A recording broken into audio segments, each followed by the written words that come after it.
கலாத்தியர்கள் நிருபம் 3ஆம் அதிகாரம் 14வது வசனத்தை வாசியுங்கள். ஆபிரகாமுக்கு உண்டான ஆசீர்வாதம் கிறிஸ்து இயேசுவினால் புறஜாதியாராக நமக்கு வரும்படியாகவும் அப்படின்னு இருக்கிறது. இந்த ஆசீர்வாதம் என்பது நாம் எல்லோருமே விரும்புகிறதான ஒரு காரியம். யாரும் ஆசீர்வாதத்தை விரும்பாதவர்கள் இல்லை.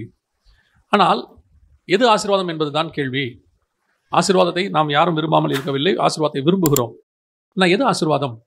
அநேகருக்கு எது ஆசீர்வாதம் என்றே தெரியாது.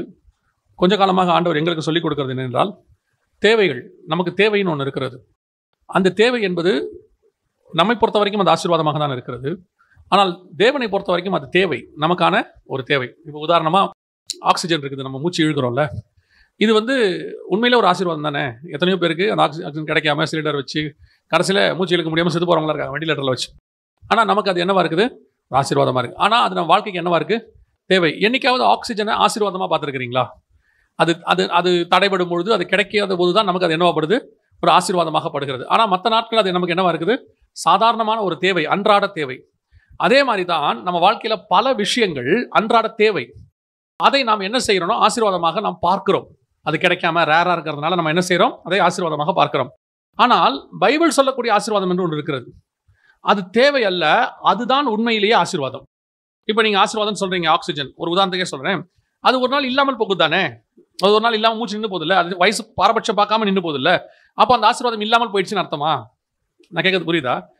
அது ஆசீர்வாதம் இல்லைங்க, அவர் ஆசீர்வாதம் இழந்துட்டாரு அப்படியா சொல்ல போகிறோம்? இல்லை, கர்த்தருக்குள் நித்திரை அடைந்தார், அதுவே ஆசீர்வாதம் சொல்கிறோம். அதுக்கப்புறம் அப்படியானால் தேவைக்கும் ஆசீர்வாதத்துக்கும் நமக்கு என்ன தெரியணும்? டிஃபரன்ஸ், வித்தியாசம் தெரியணும். இந்த இடத்துல கர்த்தர் என்ன சொல்றாரு? ஆபிரகாமுக்கு உண்டான ஆசீர்வாதம் இயேசு கிறிஸ்துவின் வழியாக புறஜாதியாருக்கு வரும்படியாக அப்படின்னு இருக்கிறது. அப்போ நீங்கள் நானும் பாளையத்துக்கு புறம்பே இருந்தோம் ஒரு காலத்தில், இயேசு கிறிஸ்து வர வரைக்கும். இப்போ நாம அவருடைய பிள்ளைகளாக மாறிவிட்டோம். ஏற்றுக்கொண்டவர் எத்தனை பேரோ அத்தனை பேரும் பிள்ளைகளாகும்படிக்கு அதிகாரம் கொடுத்தார். அப்படி இருக்கும் பொழுது எந்த ஆசீர்வாதத்தை வேதம் குறிக்கிறது? எது ஆசீர்வாதம்?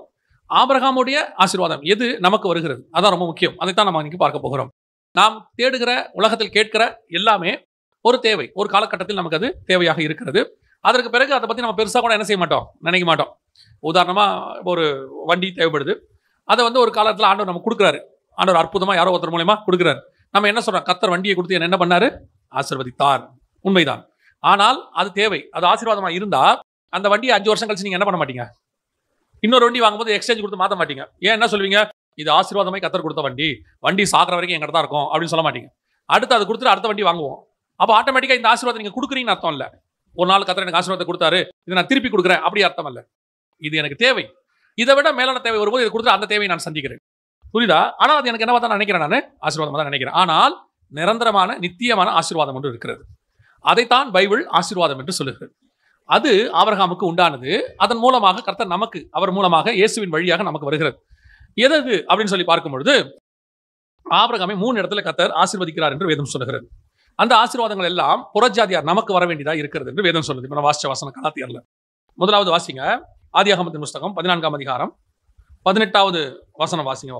முதலாவதாக அப்பமும் ரசமும் கொண்டு வந்து உன்னதமான தேவனுடைய ஊழியக்காரனாகிய மெல்கிசேதேக்கு அதை கொண்டு வந்து ஆபிரகாமிடத்தில் கொடுத்து அவர் என்ன பண்றாரு? ஆசீர்வதிக்கிறார் அப்படின்னு இருக்கிறது. இந்த அப்பமும் ரசம் அப்படிங்கிறது என்ன அப்படின்னு சொல்லி பார்த்தீங்கன்னு சொன்னா உங்களுக்கு எனக்கும் தெரியும். அது என்னவா இருக்கிறது? கம்யூனியன். நமக்கு அது திருவிருந்து. அது ஒரு உடன்படிக்கை என்று இயேசு சொல்லுகிறார். இதை வாங்குங்கள், இது உங்களுக்காக சிந்தப்படுகிற ரத்தமாக இருக்கிறது, புதிய உடன்படிக்கையாக இருக்கிறது. 1 கொரிந்தியர் 11 நம்ம வாசிக்கிறோம். இப்போ இந்த கம்யூனியன் யாருக்கு கொடுக்கப்பட்டது அப்படின்னு சொல்லி பார்த்தீங்கன்னு சொன்னா, யாருக்கு கொடுக்கப்பட்டது? ஆபிரகாமுக்கு கொடுக்கப்பட்டது. ஆபிரகாம்கிட்ட கொடுத்து இந்த கம்யூனியன் அவனுக்கும் அவன் சந்ததியும் கர்த்தர் ஆசீர்வதிக்கிறார். அங்கே அப்படியே வருது. ஆனால் இந்த கம்யூனியன் ஆபிரகாமுடைய சந்ததிக்கு போச்சா? அந்த கம்யூனியன் ஆபிரகாமுடைய சந்ததியாக ஈசாக்குக்கும் யாக்கோபுக்கோ அல்லது யாக்கோபுக்கு பிறகு வரக்கூடியதான யூதாவுக்கோ அவங்க சந்ததிக்கோ போச்சா அப்படின்னு சொல்லி பார்த்தீங்கன்னு சொன்னா அவர்களுக்கு அது போகவில்லை என்று சொல்லி நான் பார்க்கிறோம். வாசிங்க 17ஆம் அதிகாரம், ஆதியாகமத்தின் புஸ்தகம் 17ஆம் அதிகாரம் 9-10 வசனங்களை வாசிங்க. பின்னும் தேவன் ஆபிரகாமை நோக்கி, இப்பொழுது நீயும் உனக்கு பின் தலைமுறை தலைமுறையாக வரும் உன் சந்ததியும் என் உடன்படிக்கையை கைக்கொள்ளுங்கள். எனக்கும் உங்களுக்கும் உனக்கு பின்வரும் உன் சந்ததிக்கும் நடுவே உண்டாகிறதும் நீங்கள் கைக்கொள்ள வேண்டியதுமான என் உடன்படிக்கை என்னவென்றால், உங்களுக்குள் பிறக்கும் சகல ஆண் பிள்ளைகளும் விருத்த சேதனம் பண்ணப்பட வேண்டும். இது நியாயப்பிரமாணம்.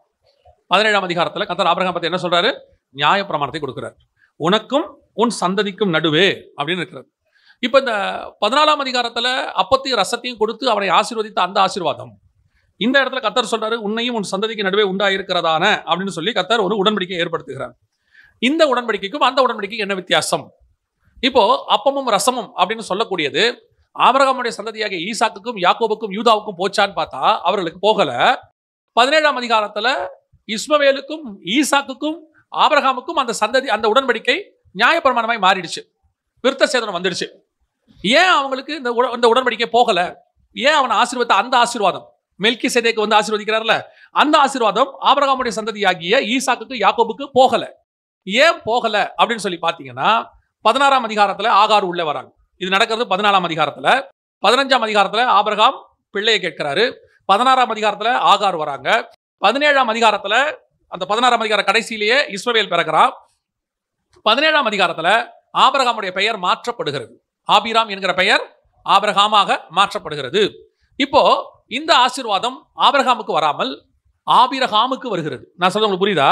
ஆண்டவர் 14ஆம் அதிகாரத்துல ஆபிராமை ஆசீர்வதித்து, அப்படிதான் இருக்குது, ஆபிராமை ஆசீர்வதித்து, ஆபிராமை ஆசீர்வதிச்சவர் ஆபிரகாமுக்கு உடன்படிக்கையை மாத்திட்டார். என்ன காரணம் அப்படின்னு கேட்டீங்கன்னா, இடையில இந்த உடன்படிக்கையை அவர் கை கொள்றதை விட்டு கொஞ்சம் அப்படி வழி விலகிட்டார். என்ன ஆச்சு அப்படின்னு கேட்டீங்கன்னா, சாராளுடைய பேச்சை கேட்டு அவர் ஆகாரோடு கூட இணைஞ்சிட்டார். அதனால இஸ்மவேல் பிறந்துட்டார். கர்த்தருடைய திட்டம் என்ன அப்படின்னு கேட்டீங்கன்னு சொன்னா, சாராள் வழியாக ஒரு குமாரனை பெறுவதுதான் கர்த்தருடைய திட்டம். ஏன்னு சொன்னா, சாராளுக்கும் ஆபிரகாமுக்கும் மாம்சம் சாகணும். ரோமர் 4 அவர் சொல்றாரு, மாம்சத்தை என்ன செய்யணும்? சாகணும். அதுக்காக கர்த்தர் வெயிட் பண்ணிட்டு இருக்கிறார். மாம்சம் செத்தாதான் வாக்கு தத்தம் பிறக்கும். கர்த்தர் உங்களுக்கு ஒரு வாக்கு பண்றாருன்னா அதுல ஒரு காரியம் என்னன்னா, உங்க மாம்சம் சத்ததான் வாக்கு தத்தம் என்ன செய்யும்? நிறைவேறும். உங்க மாம்சம் சாகாம உங்க வாக்கு தத்தம் என்ன செய்யாது? நிறைவேறாது. அப்போ வாக்கு தத்தத்தின் பிள்ளை பிறக்கணும்னா மாம்சத்தின் பிள்ளை சாகணும். அதாவது அவங்க மாம்சம் சாகணும். அதுக்கு தான் கர்த்தர் வெயிட் பண்ணிட்டு இருக்கிறார். பல ஆசீர்வாதங்கள் நாம் சுதந்திரத்துக் கொள்ளாமல் இருப்பதற்கு காரணம் என்னன்னா, இன்னும் நமக்குள் மாம்சம் சாகாமல் இருப்பது. கர்த்தர் உங்களுக்கு எங்கிட்டையும் வாக்கு பண்ணியிருக்கிறார். அதான் பைபிள் சொல்லுது, ஏற்ற காலத்தில் உயர்த்தும்படிக்கு அவர் பலத்த கரத்துக்குள். ஏன் அந்த ஏற்ற காலம்னா, அவர் சில கிரைட்டீரியா வச்சிருக்கிறார். அது நிறைவேற வரைக்கும் உங்களுக்கு எனக்கு அந்த ஆசீர்வாதம் வராது. ஈசாக்குன்னு ஒருத்தன் வரணும்னா, அவன் நிழலா வரணும்னா, வாக்குத்தத்தத்தின் பிள்ளை வரணும். அவன் வரணும்னா இயேசு கிறிஸ்துக்கான அடையாளம் அது. இயேசு கிறிஸ்து எப்படி மாம்சத்துல பிறக்க மாட்டார், பரிசுத்தாவியில பிறப்பார். அதே மாதிரி தான் ஈசாக்கு பிறக்கணும், வாக்குத்தத்தத்துல. மாம்சத்துல பிறக்கக்கூடாது. அப்போ மாம்சத்துல பிறக்கக்கூடாதுன்னா ஆபிரகாமுக்கும் சாராளுக்கும் என்ன சாகணும்? மாம்சம் சாகணும். வாக்குத்தத்தம் வார்த்தையில பிறக்கணும். ஈசாக்கு விதை விதைத்தார், கர்த்தர் ஆசீர்வதிச்சார். ஆனா பஞ்சம், லேண்டு பஞ்சத்துல இருக்கு. ஆனா விதை விதைச்சா வளர்ந்தது, முளைச்சது. இந்த 100 மடங்கு ஆசீர்வாதம் வந்துச்சு. எதனால அப்படின்னு கேட்டீங்கன்னா, ஈசாக்கு விதைச்ச விதையினால இல்ல, கர்த்தருடைய வார்த்தையினால. அதே மாதிரி தான் ஈசாக்கு பிறக்கணும். எப்படி பிறக்கணும்? ஆபிரகாமுக்கு மாம்சம் செத்து சாராளுக்கு உயிரோட இருந்தாலும் பிறக்காது. சாராளுக்கு மாம்சம் செத்து ஆபிரகாமுக்கு உயிரோட இருந்தாலும் பிறக்காது. 2 பேருடைய மாம்சம் சாகணும். இதுல எது ஒரு மாம்சம் சாகாமல் இருந்தாலும் கூட மாம்சத்தின் பிள்ளை, துஷ்ட பிள்ளை பிறந்துரும். பல நேரத்துல கர்த்தர் நமக்கு ஒரு தரிசனம் வச்சிருக்கிறார். அந்த தரிசனத்தில் ஓடும் பொழுது ஆண்டவர் நம்முடைய மாம்சம் சாக வேண்டும் என்று விரும்புகிறார். அந்த மாம்சம் சாகாமல் நீங்கள் அந்த தரிசனத்தில் தொடர்ந்து ஓடிக்கொண்டே இருக்கும் பொழுது உங்கள் மாம்சமும் தரிசனம் ஆவியான வருது. ஆவியும் உங்கள் தரிசனமும் ஒன்றாக இணையும் போது, மாம்சம் இணையும் போது கண்டிப்பாக இஸ்மவேல் தான் பிறக்கமே ஒழிய ஈசாக்கு பிறக்காது. நான் சொல்றது உங்களுக்கு புரியுதா? நான் ஒரு உதாரணத்துக்கு சொல்றேன். இப்போ ஒரு ஆண்டவர் ஒரு வாக்கு பண்றாரு, நான் உனக்கு ஒரு திருச்சபை தருவேன் அப்படின்னு சொல்றாரு. அவங்க ஆண்டவர் வந்து என்ன பண்றாரு, ஒரு இடம் அவங்களுக்கு வருது. கர்த்தர் வாக்கு பண்றாரு, இந்த இடத்தை நான் உனக்கு தரேன், நீங்க வந்து என்ன செய்ய, ஆலயத்தை கட்டு அப்படின்னு ஆண்டவர் சொல்றாரு. இப்போ இவர் என்ன பண்றாரு, போதகர் என்ன பண்றாரு, தன் சபையில் இருக்கிற ஒரு 10 மூப்பர்களை கூப்பிட்டு இந்த மாதிரி அறிவிக்கிறார். ஒரு மீட்டிங் மாதிரி, சின்ன மீட்டிங் போட்டு அறிவிக்கிறார். இந்த மாதிரி ஆண்டவர் நமக்கு ஒரு இடம் கொடுக்குறாரு, அதனால நீங்க வந்து ஜோமன்ல என்ன பண்ணலாம் கமிட்டியில சொல்லுங்க அப்படின்னு. உடனே அது வந்து ஒரு 50 லட்ச ரூபாய் இடம். உடனடியாக ஒரு 10 பேர் என்ன பண்றாங்க, கூட இருந்தவங்க, பாஸ்டர் நாங்க அத்தனை பேரும் ஆளாளுக்கு 5 லட்சம் என்ன பண்றோம், எங்க ஆபீஸ்ல லோன் போட்டு எடுத்து கொடுக்குறோம். நீங்க 50 லட்சம் ஒரு வாரத்தில் வந்துடும், இடத்த என்ன செஞ்சிருங்க, வாங்கிடுங்க. ஒருத்தருக்கா கொஞ்சம் கொஞ்சமா என்ன பண்ணுங்க, ரிட்டர்ன் பண்ணுங்க அப்படின்னு சொல்றாரு. இந்த ஆலோசனை அவருக்கு நலமாய் பட்டுக்கிட்டு இருக்கிற நேரத்தில் ஆவியானவர் சொல்றாரு, கூட்டத்தை முடிச்சுட்டு எழுச்சி ஊழியத்துக்கு போன்னு சொல்லிட்டார். அன்னைக்கு சாயங்காலம் ஒரு ஊழியம் இருக்கு. இப்போ இவர் சொல்றாரு, இல்ல ஊழியம் இருக்கு, நாங்க போறேன், ஆண்டவர் நம்ம ஜோம் பண்ணுவோம், கர்த்தர் சித்தமானதை செய்வோம்னு சொல்லிட்டு கூட்டத்தை முடிச்சிட்டாரு. சரின்னு சொல்லல, இல்லைன்னு சொல்லல, போயிட்டார். போகும்போது ஆண்டவர் சொல்றாரா, நான் உனக்கு தருவேன்னு சொன்னா தருவேன், இதுல உன் ஆலோசனை என்ன பண்ணாத, கலக்காத, நீ போய் ஆட்கள் என்ன செய்யாத, ஆலோசனையே கேட்காது. இப்போ இவர் ஆராதனைக்கு போயிட்டார். சண்டே ஆராதனை, அடுத்த சண்டே வருது, ஆராதனைக்கு போயிட்டாரு. அந்த போதகருக்கு ஒரு பழக்கம் என்னன்னு கேட்டீங்கன்னா, ஆராதனை முடிஞ்ச அன்னைக்கு காணிக்கை எடுத்து எண்ண மாட்டார், அவர் மறுநாள் தான் எண்ணுவார். அது அவருடைய பழக்கம். அப்போ காணிக்கை வந்துருச்சு. அன்னைக்கு ராத்திரி ஒரு அம்மா ஃபோன் பண்றாங்க, பாஸ்டர் உங்க காணிக்கை பையில நாங்க ஒரு காணிக்கை போட்டிருக்கிறோம், பாத்தீங்களா அப்படின்னு. இப்போ இவர் சொல்றாரு, இல்லம்மா நான் பொதுவாக நாளைக்கு தான் எடுப்பேன். இல்ல பாஸ்டர் தயவு செஞ்சு போய் இன்னைக்கு எடுத்துருங்க, காணிக்கை பெட்டியில போட்டிருக்கிறோம், கொஞ்சம் பெரிய ஆஃபரிங் பாஸ்டர், அதனால தான் உங்களுக்கு ஃபோன் பண்ணி சொல்றோம் அப்படின்னு சொல்றாங்க. சரின்னு இவர் என்ன பண்றாரு, நைட் போய் எடுக்கிறாரு. எடுத்தா கிட்டத்தட்ட எத்தனையோ சவரன் நகை அதுல இருக்கு, மேல ஒரு மூட்டை மாதிரி கிடக்க உள்ள. அப்போ எடுத்துட்டு இவர் போயிட்டு மறுநாள் அந்த நகையெல்லாம் வித்து பார்க்குறாரு.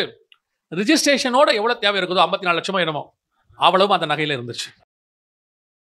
ஆண்டவர் சொன்னாரா, நான் உனக்கு தருவேன்னா நான் தருவேன், அவ்வளவுதான். இதுல உன் மாம்சத்தை என்ன செய்யாத, உன் அறிவை கலக்காத. நான் சொல்லுவேன், ஆவிக்குரியவன் பார்க்கறதுக்கு முட்டாளை போல இருப்பான், ஆனால் ஆவியானவர் கிரியை செய்து கொண்டு இருப்பார். அது பயங்கர நாலேஜா இருக்கும். அது வரும் யாரும் ஒன்றும் செய்ய முடியாது, அவ்வளவுதான். அதான் மாம்சத்தோட ஆவி என்ன செய்ய முடியாது, கலக்க முடியாது. ஒன்னு ஆவி இல்ல மாம்சம். அப்போ ஆபிரகாம் வாக்கு தத்தத்தின் பிள்ளை. ஆகாரம் நீங்க கலந்தீங்கன்னா துஷ்ட மனுஷன் தான் பிறப்பான். ஆபிரகாம் வாக்கு தத்தம். எல்லாருக்கும் சட்டமா இருக்குது, எல்லாரும் பண்றாங்க, நானும் பண்ணலாமா? பண்ண முடியாது. ஏன்னா அது கர்த்தர் உன்னை அழைத்த அழைப்பு அப்படி. எல்லாருக்கும் பொருந்துமானா? எல்லாருக்கும் பொருந்தும், எனக்கு பொருந்தாது, நமக்கு பொருந்தாது, அவ்வளவுதான். இப்ப கர்த்தர் வெயிட் பண்ண சொல்றார் ஆபிரகாம். இப்ப என்ன ஆகுது, இந்த ஆசீர்வாதம் உடனடியாக இந்த விஷயத்துல ஆபிரகாம் கிட்ட ஒரு நல்ல குணம். எந்த விஷயத்துல சாரால் பேச்ச கேட்கிறாரோ இல்லையோ, இந்த விஷயத்துல சாரால் பேச்ச கரெக்டா கேட்டார். அந்த அம்மா கூப்பிட்டு 16ஆம் அதிகாரத்துல சொல்லுச்சு, நீர் ஆகார் அந்த அடிமை பெண் இடத்துல சேரும், அவளாலே எனக்கு ஒரு பிள்ளை பிறக்கட்டும் சொன்ன உடனே ஆபிரகாம் ஆகாரோடு சேர்ந்தான். ஒரு இடத்துல கூட திரும்பி பேச மாட்டான். மிச்சம் எல்லா இடத்துலயும் பேசுற ஆபிரகாம், ஆண்டவர்கிட்டயே 4 கேள்வி கேட்கிற ஆபிரகாம். ஆகார் விஷயத்துல சாரால்ட்ட ஒரு கேள்வி கூட கேட்கல. இது ஆபிரகாம் சீரியஸா எடுத்துட்டாரு. ஏன்னா மனைவியின் பேச்சை கேட்கணும் நம்ம எப்பவுமே. இதுக்குதான் ஆண்டவர் பார்த்தாரு, அடுத்த பிரச்சனை ஒண்ணு வரும். வந்தோடனே இப்ப இவர் ஆண்டவர்கிட்ட போவார், ஆண்டவரே பெரிய பிரச்சனை இருக்கு, போய் மனைவி பேச்சை கேள்றா போடாம. அது அர்த்தம் என்ன, இப்ப மட்டும் எங்கிட்ட வந்த அதை மட்டும் அது ஆகார் விஷயம் தான் வரும்.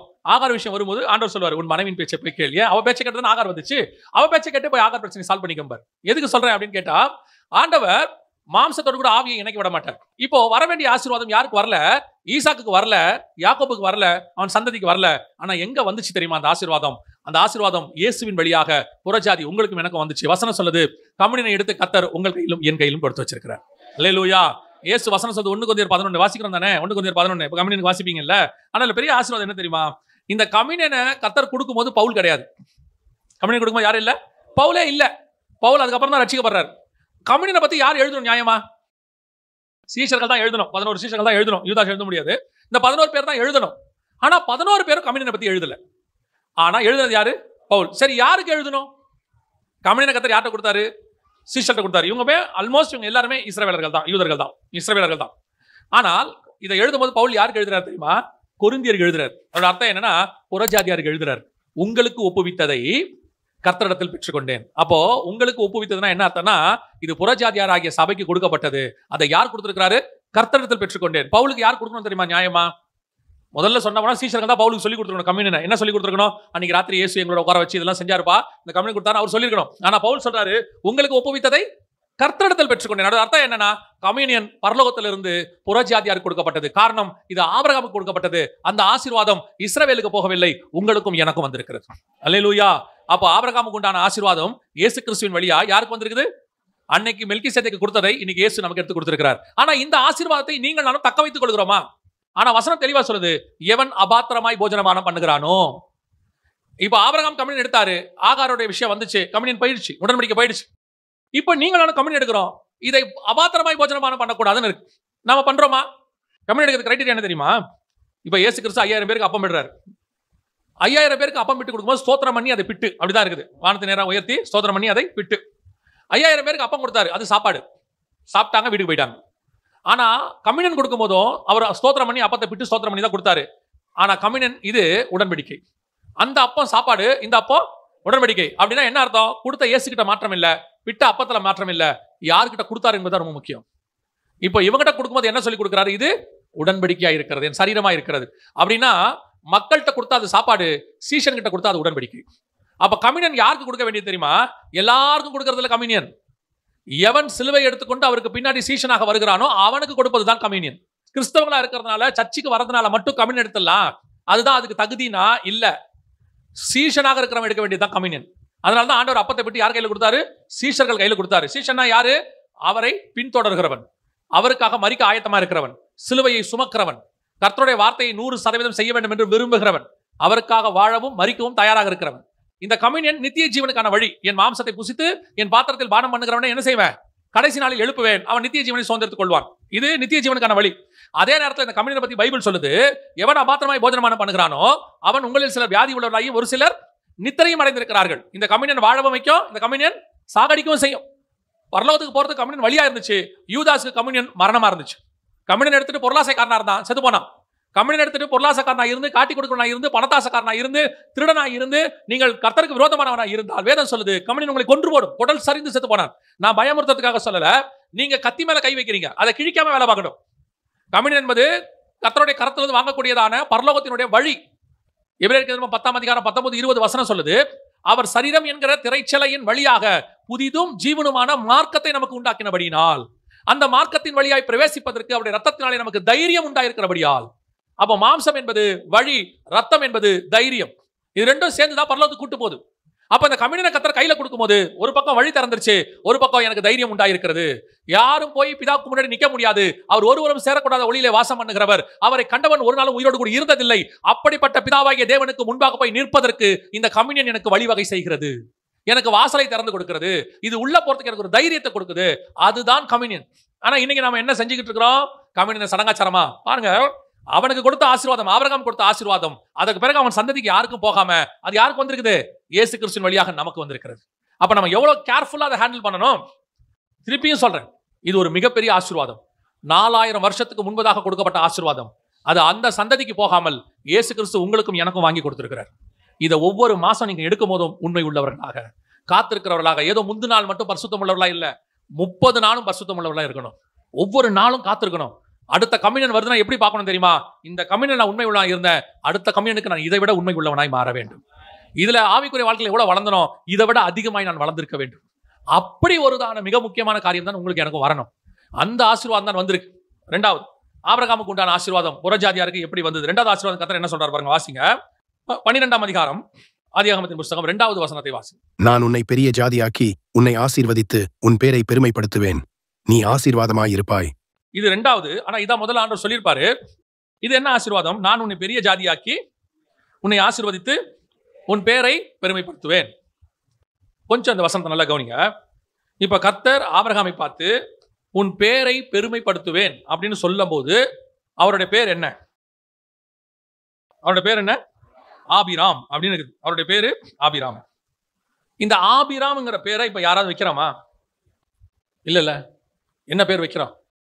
ஆபிரகாம் தான் வைக்கிறோம். ஆபிராம்ங்கிற பேரை பெரும்பாலும் நம்ம வைக்கிறது இல்லை. நான் லிட்டரலா சொல்றேன், உள்ளதை உள்ளபடி சொல்றேன். ஆபிராம்ங்கிற பேரை நம்ம யாருக்குமே வைக்கிறது இல்லை, ஆபிரகாம் தான் வைக்கிறோம். அப்ப இந்த பேர் பெருமைப்படுச்சா, ஆபிரகாம் பெருமைப்படுச்சா? இப்ப நீங்க கேட்கலாம், ஏங்க இதுக்கும் அதுக்கும் என்னங்க பெரிய வித்தியாசம்? ஆபிராம் தானே ஆபிரகாம்? இல்ல, ஆபிராம் அப்படின்னா மேலான தகப்பன் அப்படின்னு அர்த்தம். ஆபிராம்னா மேலான தகப்பன். ஆபிரகாம் அப்படின்னா ஜாதிகளின் தகப்பன், நிறைய பேருக்கு அப்பான்னு அர்த்தம். நான் உங்களுக்கு சொல்றது புரியுதா? ஆபிராம் அப்படின்னா ஒரே ஒரு பையனுக்கு தான் அவர் அப்பா, மேலான தகப்பன். அவர் யாருக்கு அடையாளம்னா பிதாவாகிய தேவனுக்கு. அவர் ஒரே பேரான குமாரனை தந்தருளி.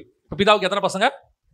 ஒரே பசங்க. ஆனா ஆபிரகாமுக்கு ஆதியாகமம் 22:2 வாசிங்க. அப்பொழுது அவர், உன் புத்திரனும் உன் ஏக சுதனும் உன் நேசகுமாரனுமாகிய ஈசாக்கை நீ இப்பொழுது அழைத்துக் கொண்டு மோரியா தேசத்துக்கு போய் அங்கே நான் உனக்கு குறிக்கும் மலைகள் ஒன்றின் மேல் அவனை தகன பலியாக பலியிடு என்றார். ஒரே பையன் தானே போட்டிருக்கு. கர்த்தருடைய பார்வையில ஆபிரகாமுக்கு ஒரு பையன் தான். அவருக்கு நிறைய பசங்களுக்கு வந்துருச்சு. எப்போ இவருக்கு அந்த விஷன்ல இருந்து நிறைய பசங்க வந்துட்டாங்களோ அத்தோட பேரை மாத்திட்டார். அந்த பேர் உனக்கு தகுதி இல்லைன்ட்டார். மேலான தகப்பனுங்கிற பேர் உனக்கு இல்லை, இனி நீ ஆபிரகாம். இதுக்கு ஒரு ஆசீர்வாதம் இருக்கு. நீ என் பேச்சை கேட்டு வந்திருக்கிற, கானானுக்கு வந்திருக்கிற, எனக்காக உண்மையா காத்து வந்திருக்கிற, எல்லா வேலையும் செஞ்சிருக்க, மாற்று கருத்து இல்லை. ஆனால் அந்த பேருக்குரிய தன்மை உனக்கு போயிடுச்சு. உனக்கு ஒரு பையன் தான் இருந்திருக்கணும். அந்த பையன் இருந்தாதான், அந்த ஒரே பையன் இருந்தாதான் உன் பேர் என்னது? ஆபிராம். ஏன்னா அவர் ஒரே, கர்த்தர் ஒருவரே. அவருடையதான பையன் ஒரே பேரான குமாரனை தந்தருளி. அவர் ஒருத்தர் தான், அவருக்கு பையனும் ஒருத்தர் தான். ஆபிரகாம் ஒருத்தர் தான், அவருக்கு பையனும் ஒருத்தர் தான். எப்போ இவருக்கு நிறைய பசங்க வந்தாங்களோ இவர் பேர் மாறிடுச்சு. இவர் ஆபிராம் அல்ல, இவர் ஆபிரகாம் அப்படின்னு ஆயிடுச்சு. இப்போ கர்த்தர் சொல்றாரு 12ஆம் அதிகாரத்துல உன் பேரை பெருமைப்படுத்தி. அந்த வசனம் எப்படி இருக்கு பாருங்களேன். அந்த 2வது வசனம் திருப்பி வாசிங்க. நான் உன்னை பெரிய ஜாதியாக்கி உன்னை ஆசீர்வதித்து உன் பேரை பெருமைப்படுத்துவேன், நீ ஆசீர்வாதமாயிருப்பாய். அப்ப 2 தடவை சொல்றாரு, உன் பேரை, உன்னை ஆசீர்வதித்து உன் பேரை பெருமைப்படுத்துவேன், நீ ஆசீர்வாதமாய் இருப்பாய். அப்போ பேரை பெருமைப்படுத்துறதுங்கிறது என்ன அர்த்தம்? ஆசீர்வதிக்கிறதுன்னு அர்த்தம். இப்போ ஆபிராம் ஆபிரகாம் ஆயிட்டாரு, நமக்கு தெரிஞ்சு போச்சு. அதுக்கப்புறம் ஆபிராம்ங்கிற பேர் பைபிள்ல யாருக்காவது இருக்குதா? சரி, ஆபிரகாம் பேராது இருக்குதா பைபிள்ல? இப்ப நம்ம தான் நிறைய பேர் ஆபிரகாம்னு பேர் வச்சுக்கிட்டு இருக்கிறோம்னு வச்சுக்கோங்களேன். யாராவது ஆபிராம் அல்லது ஆபிரகாம் அப்படிங்கிற பேரை பைபிள்ல அதுக்கப்புறம் வச்சிருக்காங்களா? மேபி 1-2 பேர் இருக்கலாம். எனக்கு தெரிஞ்சு பைபிள்ல இல்ல. ஏன் இல்ல? யோசிச்சு பாருங்க. பொதுவா நாம எல்லாம் நம்ம அப்பா பேரை பிள்ளைகளுக்கு வைப்போம் தானே? மேடம், அப்பா நீதிமானா இருந்தா கண்டிப்பா நம்ம என்ன செய்வோம்? அந்த பேரை வைப்போம்ல. ஈசாக்கு தான் 2 பசங்களுக்கும் அந்த பேரை வைக்கல, ஏசா யாக்கோபுன்னு வச்சார். யாக்கோபுக்கு 12 பசங்க, ஒருத்தனுக்கு கூட ஆபிரகாம்னு பேர் வைக்கல. கரெக்ட் தானே? இந்த 12 பசங்களும் தங்க பசங்களுக்கு என்ன பேர் வைக்கல? ஆபிரகாம்னு வைக்கல. மனாசே, எப்ராயிம் எல்லாம் இருக்குல்ல, பாரேசு, சேலா, எல்லா பசங்களும் இருக்குல்ல, ரூபனுடைய பையன் போகன், இப்படிலாம் நிறைய இருக்கு. யார் பேருமே ஆபிரகாம்னு வைக்கல. ஏன்? உன் பேரை பெருமைப்படுத்துவேனுங்கிறதான வார்த்தை ஏன் அதுக்கப்புறம் நடக்கவே இல்லை அந்த இடத்துல? நான் சொல்றது புரியுதா? இப்போ என்ன ஆயிடுச்சு? கர்த்தர் உன் பேரை பெருமைப்படுத்துவேன்னு சொன்ன அந்த பேரை விட்டுட்டு ஆபிரகாம் போயிட்டார். அந்த பேரை விட்டு ஆபிரகாம் என்ன ஆயிட்டாரு? பல ஜாதிகளுக்கு தகப்பனாக மாறிட்டார். இதப்போ இந்த பேர் தான் பெருமைப்படுத்தப்பட்டிருக்குது. ஆபிரகாம் அப்படிங்கிற பேர் என்னவா இருக்குது? பெருமையாயிடுச்சு. உலகத்துல நிறைய பேர் இப்ப என்ன வச்சிருக்காங்க? ஆபிரகாம்னு வச்சுட்டாங்க.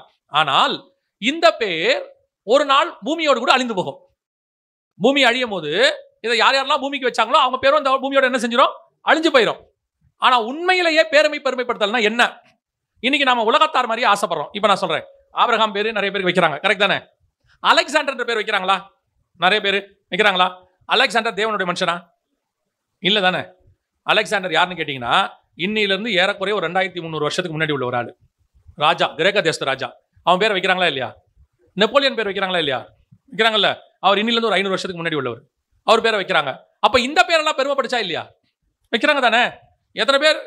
எத்தனையோ பேரோட பேர் அந்த காலத்தில் உள்ளவங்க பேரெல்லாம் இப்பவும் வைக்கிறாங்க இல்லையா? பெரிய பெரியவங்களுடைய பேரெல்லாம் இன்னைக்கு வைக்கப்படுது. அப்படி இருக்கும்போது பேரை பெருமைப்படுத்துவேன்னா என்ன அர்த்தம்? இதான் பேரை பெருமைப்படுத்துறதா? அப்ப அலெக்சாண்டர் பேர் தான் வச்சாச்சு, நெப்போலியன் பேர் வச்சாச்சு. அப்ப அந்த பேர் இப்ப பெருமையா இருக்குதே. கர்த்தர் இதைத்தான் சொன்னாரா? பேரை பெருமைப்படுத்துவேங்கிறது பூமியில இல்ல. இந்த பேர் அழிந்து போக வாய்ப்பு இருக்கிறது. இந்த பேர் பெருமைப்படுத்தப்பட்ட பேர் பூமியோடு கூட அழிந்து போகும். சில பேர் மறந்து போகும், சில பேர் கொஞ்ச நாள் நிற்கும், அலெக்சாண்டர் மாதிரி. ஆனால் பெருமைப்படுத்தல் என்பது இது அல்ல. இதை குறித்து கர்த்தர் சொல்லல. எதுக்கு உங்களுக்கு சொல்றேன்னா, கர்த்தர் பேரை பெருமைப்படுத்துவேன்னு சொன்னது இது அல்ல, இதை குறித்து அல்ல. இந்த பேரை பெருமைப்படுத்துவேன் அல்ல. கர்த்தர் எதை சொல்றாருன்னா, வாசிங்க, அதுதான் புறஜாதியாருக்கு கர்த்தர் கொடுக்கிற ஆசீர்வாதம். வெளிப்படுத்தின விசேஷம் 3ஆம் அதிகாரம் 5வது வசனத்தை வாசி. ஜெயங்கொள்ளுகிறவனெவனோ அவனுக்கு வெண்வஸ்திரம் தரிப்பிக்கப்படும். ஜீவ புஸ்தகத்திலிருந்து அவனுடைய நாமத்தை நான் கிறுக்கி போடாமல் என் பிதா முன்பாகவும் அவருடைய தூதர் முன்பாகவும் அவன் நாமத்தை அறிக்கையிடுவேன். இதுதான் பேரை பெருமைப்படுத்துதல். புரியுதா? பூமியில எங்க உங்க பேரை சொன்னாலும் உங்கள் பேர் மறக்கப்பட்டு போகும். எந்த இடத்தில் உங்கள் பேர் உயரத்தில் இருந்தாலும் தாழ்த்தப்படுவதற்கு வாய்ப்பு இருக்கிறது. ஒருவேளை தாழ்த்தப்படாமல் உயரத்திலே இருந்தாலும் ஒரு 100 வருஷம் போனா மறந்து போயிடும், 500 வருஷம் போனா மறந்து போயிடும். யோசித்து பாருங்க, ஒரு 500 வருஷத்துக்கு முன்னாடி விளையாட்டு வீரர் யார் பேரும் நம்ம ஞாபகத்தில் இருக்குதா? இல்ல. எகிப்துல இருக்கிற ராஜாவுடைய பார்வனுடைய பேர் ஏதாவது ஞாபகத்தில் இருக்குதா? இருக்கு, கூகுள்ல இருக்கும், போனா தேடலாம். மனசுல இருக்குதா? இல்ல.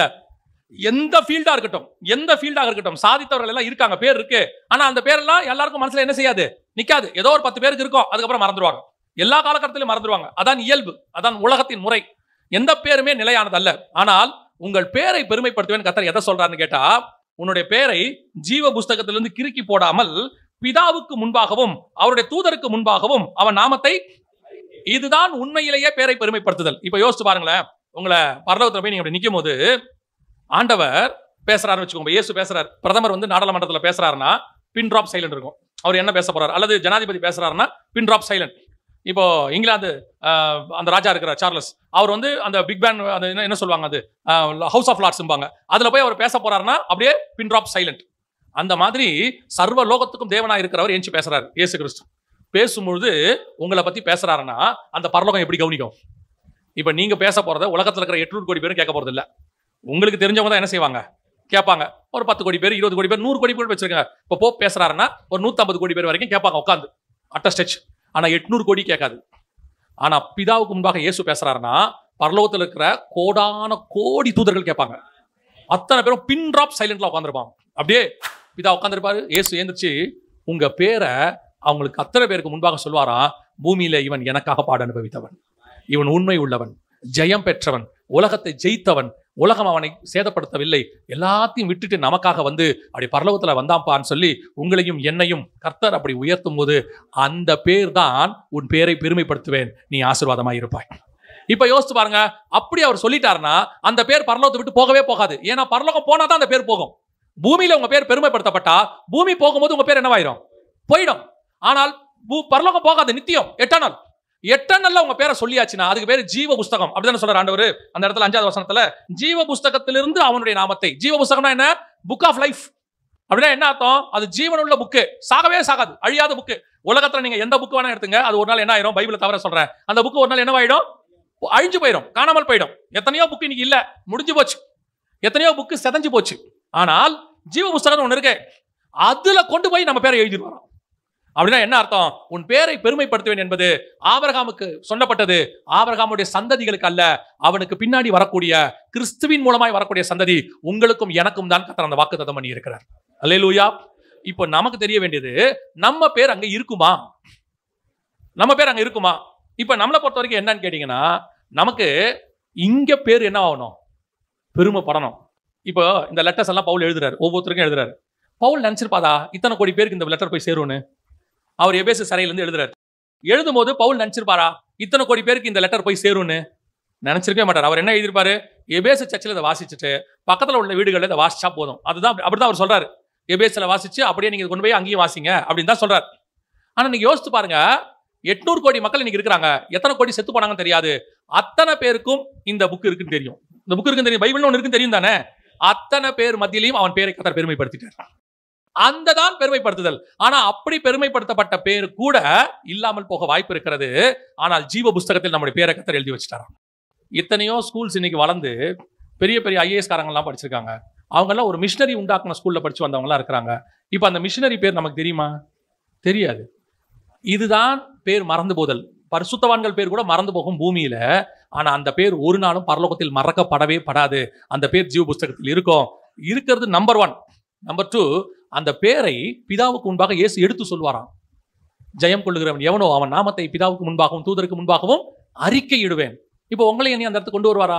அதுக்கு நம்ம என்ன செய்யணும் தெரியுமா? ஜெயம் கொள்ளணும்னு இருக்கு. எதை ஜெயம் கொள்ளணும்? நான் என்ன வச்சு சொல்றேன். எதை ஜெயம் கொள்ளணும் அப்படின்னு சொன்னா, முதல்ல நான் சிறுகவும் அவர் பெருகவும் வேணும். முதல்ல நான் இங்க பெரிய ஆள் ஆகணுங்கிற ஒரு எண்ணம் இருக்குல்ல, நான் பெரிய ஆள் ஆகணும், என்ன 4 பேர் புகழணும். எப்போ நான் சிறுகணும் அவர் பெருகணும்னு வருதோ, அவர் என்ன செய்வார் தெரியுமா?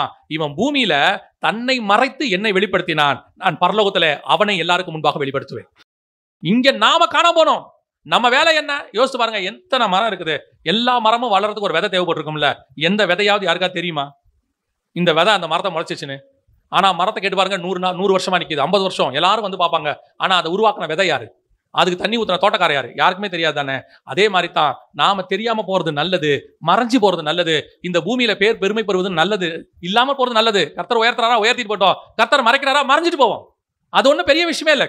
மனுஷனுக்கு முன்பாக உயர்த்தப்படுறது பெரிய விஷயமே இல்லை. இன்னும் சொல்ல போனா, இன்னைக்கு உங்களை உயர்த்துறவன் நாளைக்கு கீழே போட்டு மிதிச்சாலும் வாய்ப்பு இல்லை, வாய்ப்பு இருக்கு. இன்னைக்கு பெருசா தூக்கி வச்சு கொண்டாடுவான், நாளைக்கு அவனே என்ன பண்ணுவான்? என்னை உயர்த்துகிறவர் ஒரு இருக்கிறார், பிதாவுக்கு முன்பாக தூதருக்கு முன்பாக என் பெயர் ஒரு நாள் சொல்லப்படும், சர்வ பரலோகத்துக்கும் பிரதிபலிக்கும், எதிரொலிக்கும். அவர் சொன்னார்னா இடி முழக்கத்தை போல, அவர் சொன்னார்னா பெருவெள்ளத்து இரைச்சலை போல, அவர் சொன்னார்னா எக்கால சத்தத்தை போல, அந்த சத்தம் பரலோகம் முழுக்க என் பெயர் துணிக்கும். அந்த இடத்துக்கு தான் நீங்கள் நானும் வரணும், ஆசைப்படணும். இதுதான் ஆசீர்வாதம். இந்த ஆசீர்வாதம் தான் மெய்யான ஆசீர்வாதம். இது மேல உங்களுக்கு ஆசை இருக்குதா? இந்த ஆசீர்வாதத்தை விரும்புறீங்களா? பூமியிலே எவ்வளவுதான் உங்கள் பெயர் உயர்த்தப்பட்டாலும் கூட ஒரு நாள் நீங்கள் காணாமல் போவீர்கள். உங்களுக்கு எனக்கு ஒரு ஆசை இருக்கணும், என்ன தெரியுமா? என் பெயர் பரலோகத்தில் பிரதிபலிக்க வேண்டும், நான் அங்கே சொல்லப்பட வேண்டும் பிதாவுக்கு முன்பாக. அதனால தான் அடிக்கடி ஒரு வார்த்தை சொல்லுவேன். சரணவரஜமா ரொம்ப அழகா அந்த பாட்டு சொல்லுவாங்க. பறந்து புறா போல் சிறகடித்து பாடி சென்றோர் நாள் இளைப்பாறுவேன். கேட்டீங்களா அந்த பாட்டு? எத்தனை பேர் கேட்டுருக்கீங்க? பறந்து புறா போல் சிறகடித்து பாடி சென்றோர் நாள் இளைப்பாறுவேன், பரலோக வாசல் பரமசியோன் பூரித்து என்னை வரவேற்குமே. கேட்டதில்ல? அதே மாதிரி இன்னொரு பாட்டு இருக்கு, கொஞ்ச காலம் இயேசுவுக்காகன்னு. அதுல ஒரு ஸ்டான்ஸா இருக்குது, வீணை நாதம் தொனித்திடும் நேரம் வரவேற்பு அளிக்கப்படும். அதெல்லாம் நம்ம சொல்லுவாங்க, என்னை பேர் சொல்லி இயேசு கூப்பிடுவார். இந்த வசனத்தை கம்பேர் பண்ணி பாருங்க. பிதாவுக்கு முன்பாக தூதருக்கு முன்பாக என்னை பேர் சொல்லி இயேசு கூப்பிடுவார். எப்படி இருக்கும் பாருங்க. அவங்க உள்ள நுழையிறாங்களாம், பிதா இருக்கிறாரு, தூதர்கள்லாம் நிக்கிறாங்க. சாரல் நவரோஜமா அன்னைக்கு கர்த்தருக்குள்ள நித்திரை அடைறாங்கன்னு வச்சுக்கோங்களேன். அப்படி பாரடைஸ்குள்ள நுழையும் போது இயேசு சொல்வாராம், சாரல் நவரோஜி வராங்க பாருங்க, இத்தனை ஆண்டு காலம் உண்மையும் உத்தமமாய் எனக்காக பூமியில ஊழியம் செய்து பரிசுத்தத்தை பாதுகாத்துக் கொண்டு சாட்சியுள்ள ஜீவியம் செய்து பரலோகத்துக்குள்ள நுழையும் பொழுது மொத்த பேரும் அப்படி நின்று என்ன செய்வாங்களாம்? வரவேற்பாங்களாம். நம்ம சொல்றாங்க, வீணை நாதம் துணித்திடும் நேரம் வரவேற்பு அளிக்கப்படும், என்னை பேர் சொல்லி இயேசு கூப்பிடுவார். என்ன ஒரு சந்தோஷம், என்ன ஒரு எதிர்பார்ப்பு, என்ன ஒரு தரிசனம் பாருங்க. அந்த தரிசனம் தான் உங்களுக்கும் எனக்கும் வரணும். எவன் கூப்பிட்டா என்ன, எவன் கூப்பிடாட்டி என்ன, எவன் பத்திரிக்கை வச்சா என்ன, எவன் பத்திரிக்கை வைக்காட்டி என்ன. ஆனா ஒண்ணு, பரலோகத்துல பேர் இல்லாம போயிடக்கூடாது. அத்தனை பேருக்கு முன்னாடி கூப்பிடும் போது பரலோகமே எந்திரிச்சுன்னு கை தட்டுமா. யோசிச்சு பாருங்களேன். யோபு உள்ள நுழையும் போது என்ன சொல்லியிருப்பாங்க தெரியுமா? பாரா, இவன் தாண்டா ஒரு நாள் சரித்திரமே படைச்சாண்டா பூமியில, சாத்தானுங்கனே இவங்கிட்ட தோத்துட்டான்டா, சாத்தானே ஜெயிச்சவன் ஒருத்தன் உள்ள வரான்டா. டோட்டல் பரலோகம் எப்படி யோபுவை பார்த்திருக்கும் பாருங்க. அல்லேலூயா. பவுல் நுழையும்போது எப்படி பார்த்திருப்பாங்க பாருங்க. ஒத்த ஆள்ரா, முழு சபையும் ஸ்தாபிச்சுட்டு உள்ள வரான். என்ன ஒரு சந்தோஷம் பாருங்க. ஸ்தேவான் அப்படி மரிக்கிறாரு, பரலோகம் ஏஞ்சி நிக்குது, இயேசுவே ஏஞ்சி நிக்கிறாரு. அப்படி உள்ள நுழையும் போது சின்ன பையன்டா, பந்தி விசாரிக்கிறவன், தண்ணி ஊத்துறவன், சாப்பாடு போடுறவன், அவன் கலக்கிட்டான் பாடுறா உலகத்தை. அப்படி எந்திரிச்சு அப்படி உள்ளே வரும்போது பரலோகமே ஏஞ்சி நின்று கூப்பிடுது, வா ஸ்தேவான் பரலோகத்துக்குள்ள நுழை. இந்த மாதிரி உங்களையும் என்னையும் பார்த்து பரலோகம் சொல்லணும். அல்லேலூயா. இதுதான் வாஞ்ச. அதனால எவன் கூப்பிட்டாலும் கூப்பிடாட்டியும், பேரை போட்டாலும் போடாவிட்டையும், அல்லது பெருமைப்படுத்தினாலும் பெருமைப்படுத்தாவிட்டாலும் கவலைப்படாதிருங்கள். அது ஒரு காலம் இருக்கும் நமக்கு. எனக்கு முன்னாடி சீட்டு கொடுக்கல, என்ன வரவேற்கல, என்ன கூப்பிடல, என் பேரை, அதெல்லாம் இருந்துச்சு ஒரு காலத்துல. நாம பூரணராகும்படி கடந்து போக வேண்டும். இதெல்லாம் ஒன்றும் இல்லை. நான் சிறுகவும் அவர் பெருகவும் வேண்டும். ஒரு நாள் வரும், என் பேரை கர்த்தர் பெருமைப்படுத்துவார். அல்லேலூயா. கடைசியாக ஆபிரகாமுடைய ஆசீர்வாதம் என்ன? வாசிங்க. ஆதியாகமத்தின் புத்தகம் 22ஆம் அதிகாரம் 17வது வசனத்தை வாசிங்க. நல்லா கவனிங்க. இந்த இடத்துல ஆண்டவர் சொல்ற வார்த்தை என்னன்னா, நான் உன்னை ஆசீர்வதிக்கவே ஆசீர்வதித்து உன் சந்ததியை வானத்து நட்சத்திரத்தை போலவும் கடற்கரை மணலை போலவும் பெருக பண்ணுவேன் என்று அப்படின்றார்.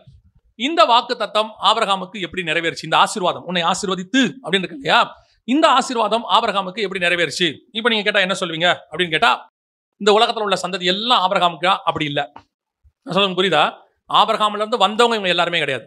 ஆபிரகாம்ல இருந்து வந்தவங்க கொஞ்சம் பேர் இருக்காங்க. கேத்தூரால் சந்ததி இருக்குது, அப்புறம் இஸ்மவேல் சந்ததி இருக்கிறது, அதற்கு பிறகு ஈசாக்கின் சந்ததி இருக்கிறது. இதை தவிர்த்து எகிப்து பார்வோன், அது ஆபிரகாம்ல இருந்து வந்தது கிடையாது. அதெல்லாம் ஆபிரகாமுக்கு முன்னாடியே இருக்குது இல்லையா? ஆபிரகாம் போகும்போது யார் இருக்கிறா?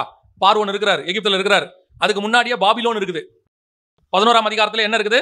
பாபிலோன் இருக்குது. அதனால ஆபிரகாமுக்குள்ள எல்லாரும் ஆபிரகாம் சந்ததின்னு சொல்ல முடியாது. ஆபிரகாமின் சந்ததி வானத்து நட்சத்திரத்தை போல கடற்கரை மணலை போல இருக்கும். யாரா இருக்கலாம்? ஒருவேளை நம்ம என்ன நினைப்போம், இது யாரா இருக்கணும்? இஸ்ரவேல் ஜனங்களாக தான் இருக்கணும். இஸ்ரவேல் ஜனங்கள் தான் அப்படியே பரம்பி பரம்பி பரம்பி பூமியில ஒருத்தரோட ஒருத்தர் இணைஞ்சு இது எல்லாமே யாரா இருக்கணும்? இஸ்ரவேல் ஜனங்களா இருக்கணும். அப்படின்னா அதுக்கு வாய்ப்பு இருக்கிறது நிறையா.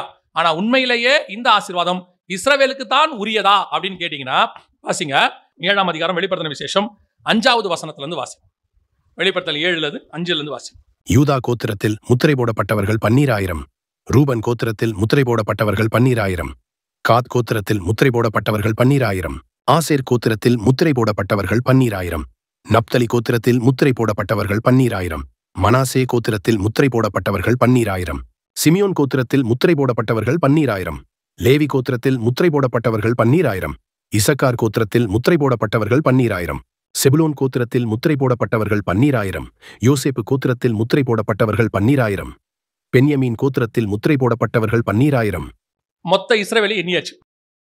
மொத்த இஸ்ரவேல் எவ்வளவு இருக்கிறாங்க? கடைசியா பைபிள்ல 7ஆம் அதிகாரத்துல அந்த 1000 வருஷ அரசாட்சிக்கு அந்த உபத்திரவ காலத்துக்கு என்று பாதுகாக்கப்பட்ட இஸ்ரவேலுடைய எண்ணிக்கை எவ்வளவு அங்க இருக்குது? எவ்வளவு இருக்குது? 1,44,000 பேர் எண்ணியாச்சு. Total finish. இவ்வளவுதான் இஸ்ரவேல் கோத்திரம். அந்த 5ஆம் வசனத்துல முதல் 8வது வசனம் வரைக்கும் இருக்கு. அவங்க தான் 1,44,000 பேர். அப்போ இந்த இடத்துல 22:17 நான் உன்னை ஆசீர்வதித்து உன் சந்ததி வானத்து நட்சத்திரத்தை போலவும் கடற்கரை மணலை போலவும் இருக்கும்னு சொன்ன இந்த ஆசீர்வாதம் இஸ்ரவேலுக்கு பொருந்துமா? இங்க சொல்றாரு. இதே வசனத்தை இன்னொரு இடத்துலயும் சொல்றாரு. 15:5 வாசிங்க. அவர் அவனை வெளியே அழைத்து, நீ வானத்தை அண்ணாந்து பார், நட்சத்திரங்களை எண்ண உன்னாலே கூடுமானால் அவைகளை எண்ணு என்று சொல்லி, பின்பு அவனை நோக்கி, உன் சந்ததி இவ்வண்ணமாயிருக்கும் என்றார். நல்லா கவனிங்க. இதுதான் என்ன கூடுமானால் எண்ணு அப்படின்னாரு. இப்போ என்ன முடியாதுன்னு அர்த்தம். அதனாலதான் 22:17 சொன்னாரு, நான் உன்னை ஆசீர்வதிக்கவே ஆசீர்வதித்து உன் சந்ததி வானத்து நட்சத்திரத்தை போலவும். அப்ப என்ன முடியாது அப்படின்னு இருக்கிறது. ஆனா வெளிப்படுத்தல் 7:5-8 வசனத்துல எண்ணியாச்சு. யூதா கோத்திரத்துல ஆரம்பிச்சு கடைசியா மனாசே கோத்திரம் வரைக்கும் 12,000 சொல்லி 1,44,000 பேரை எண்ணியாச்சு இஸ்ரவேல் கோத்திரத்துல. அப்படியானால் இந்த வாக்குத்தத்தம் யாருக்குரியது? இது இஸ்ரவேலுக்குரியது அல்ல. முதல்ல கொடுத்த கமிஷன் யார்கிட்ட வந்துருச்சு? இயேசு கிறிஸ்துவின் வழியாக நம்ம கிட்ட வந்துருச்சு. ரெண்டாவது, உன் பேரை பெருமைப்படுத்துவேங்கிற ஆசீர்வாதம் யார்கிட்ட வந்துருச்சு? இயேசு கிறிஸ்துவின் வழியாக. அவர் தான் பிதாவுக்கு முன்பாக நம்ம பேர் அறிக்கையிடுறார். இயேசு கிறிஸ்துவின் வழியாக நம்ம கிட்ட வந்துருச்சு. இப்ப இது 3வது. இப்ப இந்த ஆசீர்வாதம் எங்க வந்துச்சு? அதே 7ஆம் அதிகாரம் வெளிப்படுத்தின விசேஷம் 9வது வசனம். இவைகளுக்கு பின்பு நான் பார்த்தபோது, இதோ சகல ஜாதிகளிலும் கோத்திரங்களிலும் ஜனங்களிலும் பாஷைக்காரரிலும் இருந்து வந்ததும் ஒருவனும் எண்ணக்கூடாததுமான திரளான கூட்டமாகிய ஜனங்கள் வெள்ளை அங்கிகளை தரித்து தங்கள் கைகளில் குருத்தோலைகளை பிடித்து சிங்காசனத்திற்கு முன்பாகவும் ஆட்டுக்குட்டியானவருக்கு முன்பாகவும் நிற்க கண்டேன். இந்த கூட்டம் யாரு அப்படின்னு கேட்டீங்கன்னா அதுக்கு கீழே சொல்லுது, இவர் மூப்பர்களில் ஒருவன் என்னை நோக்கி 13ஆம் வசனம், வெள்ளை அங்கிகளை தரித்திருக்கிற இவர்கள் யார்? எங்கிருந்து வந்தார்கள் என்று கேட்டான். அதற்கு அவன், ஆண்டவனே அது உமக்கே தெரியும் என்றேன். அப்பொழுது அவன், இவர்கள் மிகுந்த உபத்திரத்திலிருந்து வந்தவர்கள், தங்கள் அங்கிகளை ஆட்டுக்குட்டியான ரத்தத்திலே. அப்படின்னா இவங்க யாருன்னா இயேசு கிறிஸ்துவின் சந்ததி. இயேசு கிறிஸ்து சந்தி ஆட்டுக்குட்டியானவர் தாமே இவர்கள் கண்ணீர் யாவையும் துடைப்பார். கீழே இருக்குது பாருங்க, சிங்காசனத்தில் மத்தியில் இருக்கிற ஆட்டுக்குட்டியானவரே இவர்களை மேய்த்து இவர்களை ஜீவ தண்ணீர் உள்ள ஊற்றண்டைக்கு நடத்துவார். தேவன் தாமே இவருடைய கண்ணீர் யாவையும் துடைப்பார் அப்படின்னு இருக்கு. அப்ப நல்லா கவனிச்சு கொள்ளுங்க, அந்த 1 முதல் 8 வரைக்கும் இருக்கிறது எண்ணப்பட்ட சந்ததி, எண்ணியாச்சு 144.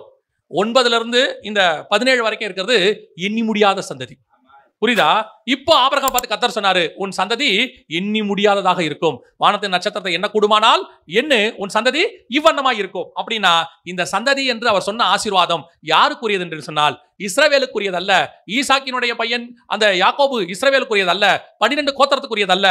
அது உங்களையும் என்னையும் குறித்து தீர்க்க தரிசனமாய் சொல்லப்பட்ட சந்ததி. அல்லேலூயா. இதைத்தான் கர்த்தர் ஆபிரகாமை ஆசீர்வதித்து சொல்றாரு, உன் சந்ததி வானத்து நட்சத்திரத்தை போல இருக்கும். நீங்களும் நானும் தான் வானத்து நட்சத்திரத்தை சந்ததி. எப்படி சொல்றீங்க அப்படின்னு சொன்னா, வெளிப்படுத்தின விசேஷம் 1ஆம் அதிகாரம் 20வது வசனம் வாசி. என் வலது கரத்தில் நீ கண்ட 7 நட்சத்திரங்களின் ரகசியத்தையும் 7 பொன் குத்து விளக்குகளின் ரகசியத்தையும் எழுது. அந்த 7 நட்சத்திரங்களும் 7 சபைகளின் தூதர்களாம். நீ கண்ட 7 குத்து விளக்குகளும் 7 சபைகளாம். அப்ப நட்சத்திரம் என்பது யாரை குறிக்குது? சபையினுடைய தூதர்கள், நம்மளை குறிக்கிறது. அநேகரை நீதிக்கு உட்படுத்துகிறவர்கள் ஆகாய மண்டலத்தில் எப்படி இருப்பாங்க? நட்சத்திரங்களை போல இருப்பார்கள். அப்படியானால் இந்த நட்சத்திர சந்ததி என்பது உங்களையும் என்னையும் குறித்து சொல்லப்பட்டது, ஆண்டவர் அழைத்தது. அது ரொம்ப அழகா இருக்கும். அந்த 15 நீங்க வாசிக்கிறீங்கல்ல, ஆதியாகமம் 15:5 திருப்பி ஒரு தடவை வாசிங்க. அதில் ஒரு சும்மா சின்ன ஒரு அழகான வார்த்தை இருக்கும். அதை நீங்க படிக்கும் போது அதை தியானிச்சு படிச்சீங்கன்னா ரொம்ப நல்லா இருக்கும். 15:5 வாசிங்க. அவர் அவனை எங்கிருந்து? கூடாரத்திலிருந்து. கூடாரம் என்பது ஆசாரிப்பு கூடாரத்துக்குரிய அடையாளம். இப்ப 2 இடத்துலயும் ஆபிரகாம் இருக்கிறாரு. கூடாரத்துக்குள்ளேயும் இருக்கிறாரு, கூடாரத்துக்கு வெளியும் இருக்கிறாரு. கூடாரத்துக்குள்ள இருக்கிறது நியாயப்பிரமாணம், கூடாரத்துக்கு வெளியே இருக்கிறது புறஜாதி பிரமாணம். உள்ள இருக்கிற சந்ததி வேற, வெளியே அழைத்து கூடாரத்துக்கு வெளியே வா, நியாயப்பிரமாணத்தை விட்டு வெளியே வா, நீ அண்ணாந்து பார். வானத்துக்குரியது இயேசு கிறிஸ்து தான் வானத்துல வரவர். அண்ணாந்து பார், உன் சந்ததி இவ்வண்ணமாய் இருக்கும். ஏன்னா இயேசுதான் வானத்தின் விடிவெளி. விடிவெளி நட்சத்திரம் அவர்தான் புரியுது. வெளிப்படுத்தின விசேஷம் 21ஆம் அதிகாரத்துல சொல்லுது இல்லையா, விடிவெளி நட்சத்திரம்னு. விடிவெளி நட்சத்திரமா இருக்கிறவர் அழைக்கிறதான்னு வானத்தை அண்ணாந்து பார்த்தா அந்த சந்ததி நட்சத்திரம். நாம் எல்லாம் அவருடைய சந்ததி நட்சத்திரங்களாக இருக்கிறோம். வானத்தை அண்ணாந்து பார், உன் சந்ததி இவ்வண்ணமாய் இருக்கும். அப்படி அர்த்தம் என்ன? நாம் எல்லாம் வான நட்சத்திரம், வானத்துக்குரிய நட்சத்திர சந்ததியாக இருக்கோம். நாம தான் எண்ணி முடியாத சந்ததியாக இருக்கிறது. அவனை வெளியே அழைத்து அப்படின்னா என்ன அர்த்தம்? கூடாரத்தை விட்டு வெளியே வா, ஆசாரிப்பு கூடாரத்தை விட்டு வெளியே வா. அதோட அர்த்தம் சொல்றேன், நியாய பிரமாணத்தை விட்டு வெளியே வா. புறஜாதி பிரமாணம் ஒண்ணு இருக்கு, அது வானத்துக்குரியதா இருக்கு. வானத்தில் தான் அந்த நட்சத்திரம், விடிவெளி நட்சத்திரம் இயேசு இருக்கிறாரு. அவருடைய சந்ததி ஒண்ணு இருக்குது. அந்த சந்ததி தான் எண்ணி முடியாதாக இருக்கும். பூமியில இருக்கக்கூடிய கடற்கரை மணல் உன் சந்ததி யாரு? இஸ்ரவேல் ஜனங்கள். 1,44,000 எண்ணிரலாம். ஆனா மேல உள்ள சந்ததி என்ன பண்ண முடியாது? எண்ண முடியாது. இதுல நீங்களும் நானும் வானத்துக்குரிய சந்ததியாக இருக்கிறோம்.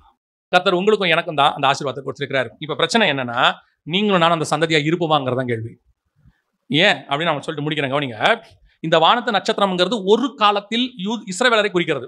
ஒரு காலத்துல, நான் 5 நிமிஷத்துல அதை உங்களுக்கு சொல்றேன், புரிஞ்சுக்க முடிஞ்சா புரிஞ்சுக்கோங்க. 15:5 உன் சந்ததி வானத்து நட்சத்திரமாக இருக்கும்னு சொன்னார் ஆண்டவர். சொன்னார் தானே? 22:17 வானத்து நட்சத்திரத்தை போலவும் கடற்கரை. இப்ப 2 ஆயிடுச்சு சந்ததி. என்னவாயிருச்சு? வானத்துக்குரியது, பூமிக்குரியது. ஏன் அப்படி வந்துச்சுன்னா, 15 ஆகார். உங்களுக்கு புரியுதானே? 16 ஆகார் குழந்தை பிறந்துருச்சு. 17 ஆண்டவர் ஆபிரகாமுக்கு பிரமாணத்தை மாத்திட்டார். 17 ஆபிரகாம் இஸ்மவேலுக்காக விண்ணப்பம் பண்ணிட்டார், பிழைப்பானாக. கர்த்தர் அவனையும் ஆசீர்வதிச்சிட்டார். இப்ப 22 சொல்றாரு, உன் சந்ததி 2 இருக்கும், வானத்துக்கு 1, பூமிக்கு 1. அது உலக பிரகாரமா கர்த்தர் சொன்ன அந்த இடத்துல பாத்தீங்கன்னா, இஸ்ரவேல் 1, இஸ்மவேல் 1, 2 சந்ததி. அவனுக்கும் 12 கோத்திரம், இவனுக்கும் 12 கோத்திரம். அவனும் இஸ்மவேலுக்காகவும். ஆதியாகமத்தின் புத்தகம் 17ஆம் அதிகாரம் 18வது வசனமும் 20வது வசனமும் வாசிங்க பாப்போம். இஸ்மவேல் உமக்கு முன்பாக, 20வது வசனம், இஸ்மவேலுக்காகவும் விண்ணப்பத்தை கேட்டேன், ஆசீர்வதித்து மிகவும் அதிகமாக பெருக பண்ணி. இப்ப 2 ஆகி போச்சு ஆசீர்வாதம். அவனையும் ஆசீர்வதிப்பேன்ட்டாரு. இப்ப 22:17 சொல்லும் போது வானத்தின் நட்சத்திரம் இஸ்ரவேல், பூமிக்கு கடற்கரை மணல் இஸ்மவேல் 2ஆ மாத்திட்டார். ஆனா நட்சத்திரம் என்பது இஸ்ரவேலை தான் குறிக்குது. அப்படிங்கிறதுக்கு என்ன அடையாளம் அப்படின்னு கேட்டீங்கன்னா, உபாகமம் 1:10 வாசி. உங்கள் தேவனாகிய கர்த்தர் உங்களை பெருக பண்ணினார். இதோ இந்நாளில் நீங்கள் வானத்து நட்சத்திரங்களைப் போல திரளாயிருக்கிறீர்கள். நல்லா மோசே சொல்றாரு அழகா, இஸ்ரவேலை பார்த்து சொல்றாரு, இந்நாளில் நீங்கள் வானத்து நட்சத்திரத்தை போல. அப்போ யாரை பத்தி தான் சொல்றாரு? இஸ்ரவேல. ஆனா இஸ்ரவேலர்கள் தேவனை விட்டு தூரம் போயிட்டாங்க. ஒரு பீரியட்ல கர்த்தரை விட்டு ரொம்ப தூரம் போயிட்டாங்க. ஓசியாவின் புத்தகத்துல வாசிங்க. இப்ப 1:10 வாசிங்க. ஓசியா 1:10 வாசிங்க. என்றாலும் இஸ்ரவேல் புத்திரரின் தொகை அளக்கவும் எண்ணவும் கூடாத கடற்கரை மணலை போல் இருக்கும். நீங்கள் என் ஜனமல்ல என்று அவர்களுக்கு சொல்வதற்கு பதிலாக நீங்கள் ஜீவனுள்ள தேவனுடைய பிள்ளைகள் என்று அவர்களுக்கு சொல்லப்படும். என்னவாயிடுச்சு? இப்ப கடற்கரை மணல் ஆயிடுச்சு. ஆரம்பிக்கும் போது என்னவா இருந்துச்சு? வானத்தின் நட்சத்திரம். நடுவுல அவங்கள தெளிவா மோசே சொல்லிட்டாரு, நீங்க என்னவா இருக்கிறீங்க? வானத்தின் நட்சத்திரம். ஆனா கவனிச்சுக்கொள்ளுங்க, ஓசியாவில அவங்க என்னவா மாறிட்டாங்க? கடற்கரை மணலாக மாறிட்டாங்க. அப்ப கடற்கரை மணலா மாறிட்டா வானத்து நட்சத்திரம் என்னவா இருக்குது? வேக்கண்ட். அந்த இடத்துக்கு தான் உங்களை எண்ணி கர்த்தர் இப்ப கொண்டு வந்திருக்கிறேன். இப்ப அவங்க 1,44,000 பூமியில நாம எண்ணி முடியாத திரளான கூட்டமாகிய ஜனம் சிங்காசனத்துல. அப்போ அந்த இடத்துக்கு நாம வரவங்க இல்ல, அது வேற இடத்துக்கு அவங்களுக்குரியதான். அவங்க தள்ளப்பட்டாங்க, அந்த இடத்துக்கு கர்த்தர் நம்மளை கொண்டு வந்துட்டார். ஆனா அந்த இடத்துக்கு நீங்கள் நானும் போகணும். இல்லைன்னா நீங்களும் நானும் கடற்கரை மணலா மாறிடுவோம். அவங்க வானத்து நட்சத்திரமா இருந்தவங்க தான் கர்த்தரை விட்டு தூரம் போனதுனால என்னவாயிட்டாங்க? கடற்கரை மணல் கீழே விழுந்துட்டாங்கன்னு அர்த்தம்.